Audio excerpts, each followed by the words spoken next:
Tiffany & Co. is an American luxury jewelry and specialty retailer.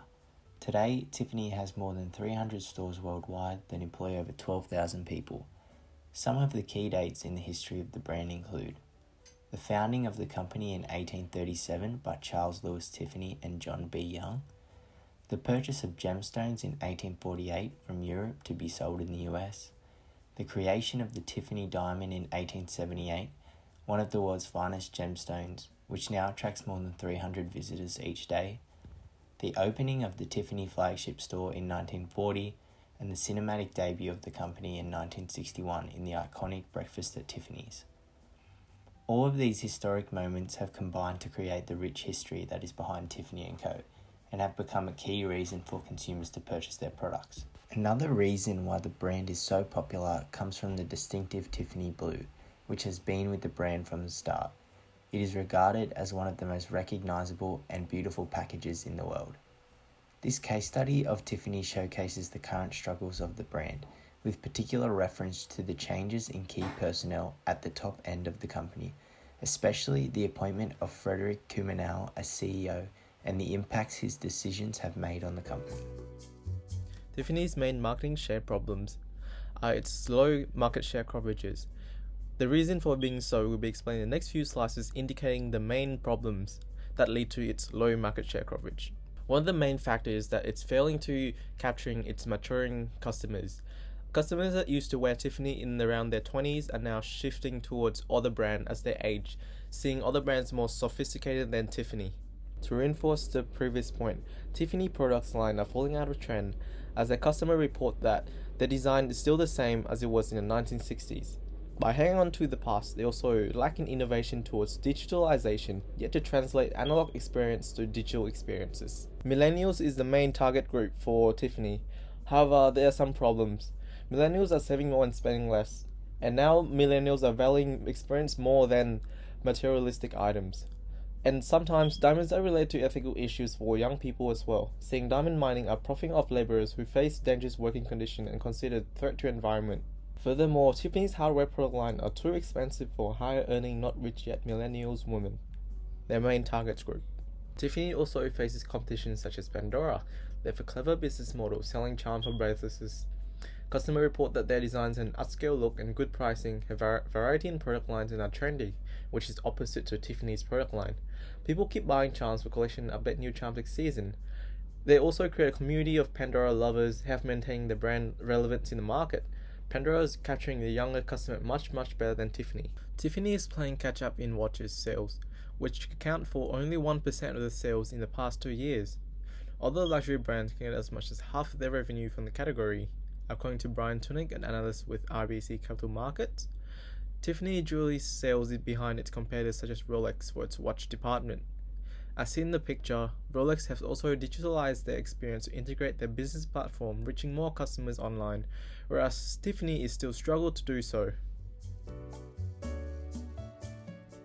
In order for Tiffany & Co. to develop, implementing an effective market strategy concept would aid in the progression for the company. Applying a corporate and business unit situational analysis will provide all the information needed that will improve the business. Assessing the internal environment, the current performance issues being that the product is very outdated and lacks innovation. They still use old products which are now out of fashion. They have an unknown target market as they're losing their targeted mature demographic and failing to charm the millennials. In terms of the customer environment, identifying a specific target market so they can create marketing techniques to promote their product more effectively, creating lines of product that cater to their already matured demographic but also the lesser spending millennials, creating a data source such as surveys, focus groups or studies to uncover the latest trends in the market and what satisfaction customers are looking for in the product range. Looking towards the external influences, a pestle analysis is suitable to identify all external issues, with issues around the diamond mining business being a threat to the environment because of its ethical issues, as it's seen as a profiting business of labourers who face dangerous working conditions. Facing economical issues, during the current pandemic, wages and jobs have decreased, which therefore spending on luxury goods will also decrease. Technological innovations during COVID-19 will mean being able to provide the same, if not a better experience to an online platform, as well as contacting customers regularly to maintain connection and try to minimize any customer loss. An ability to innovate and a dominant digital media presence are key in a company's ability to thrive against this competition. These key issues have uniquely impacted the focal firm that is Tiffany & Co, as they have struggled to implement these concepts over time, causing their sales and profits to fall for 2 years in a row. A failure to innovate has consequently led to Tiffany losing its cool and struggling to get it back. Throughout their lifespan, Tiffany & Co have focused on exclusivity and keeping its products high-end. However, they continue to utilize their old methods of a one-size-fits-all type of approach, whilst competitors are moving forward and innovating. It is claimed that Tiffany & Co are still selling product lines that were introduced in the 1960s. This shows that they are making minimal changes to their product lines and not keeping up with the latest styles that are in demand. Whereas competitors such as Pandora are constantly releasing new products that deliver style and showcase the latest fashion trends. Tiffany & Co also lack skill and digital experience. Competitors are utilizing newer and smarter strategies to attract a younger audience, as it is the biggest market, whereas Tiffany & Co are still focusing on attracting an older and more mature audience. A focus in the future for Tiffany & Co to target a younger audience would mean having to either introduce cheaper products or lowering their current prices in order to gain a wider and stronger audience. They're often described as digital natives who spend their time on their smartphones, which subsequently dictates how they shop, which is online. The rise of online shopping has also exposed these tech-savvy shoppers to a broader array of smaller brands and conditioned them to wait for deals. This has resulted in them being increasingly unmoved by brand names and are instead seeking more bang for their buck. As such, Tiffany's old-world luxury charm simply isn't working anymore, being instead regarded as for the older generation and a different era. Tiffany should be less guarded about its brand and embrace e-commerce to a greater extent, just like the competitors who have appealed to a different mass market segment. Moreover, with changing times come changing values. This is never the more evident with the change in societal perception towards the diamond trade, with new light being shed on the negative effects left behind by the diamond industry in developing countries, as popularized in the movie Blood Diamond. Nowadays, diamonds are seen to stand no longer for the timeless qualities of love and devotion.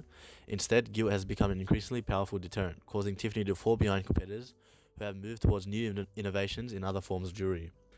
Tiffany has also been lagging in innovation. Competitors like Pandora are investing heavily in both design and manufacturing capabilities, expanding their design teams and bulking up on lean manufacturing capabilities. This has resulted in reduced lead times, allowing for more products to be made quicker and to drop more new lines throughout the year rather than just once a year.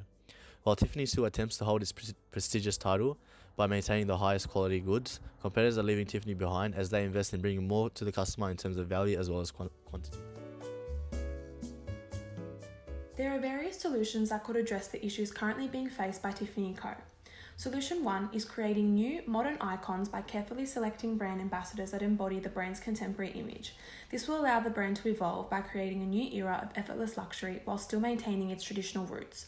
However, traditional customers may feel as though the brand no longer aligns with them and risk losing return customers and word-of-mouth business from those who shop at Tiffany & Co for a particular experience. Solution 2 is utilising social media marketing more effectively. This will facilitate two-way conversations with customers, unlike other luxury brands, and encouraging them to share or tag their Tiffany pieces will increase word-of-mouth conversations and strengthen brand awareness, which ultimately will guide the path to purchase. However, the risk of too much exposure may take away from the effortless and luxurious feel of the brand, and many customers who enjoy its exclusivity may no longer be interested. Option 3 is introducing newer entry-level jewellery ranges. This will effectively target the gift giver and receiver market in the younger demographic who may only shop at Tiffany & Co for special gifts and occasions. This will facilitate a more memorable experience for younger customers who are able to walk away with their first Tiffany blue box.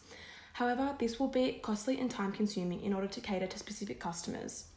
Overall, Solution 3 is the recommended solution as it will make them more competitive against brands such as Pandora. Thus, they will be better able to cater to this demographic through more affordable pieces while still maintaining their luxury feel.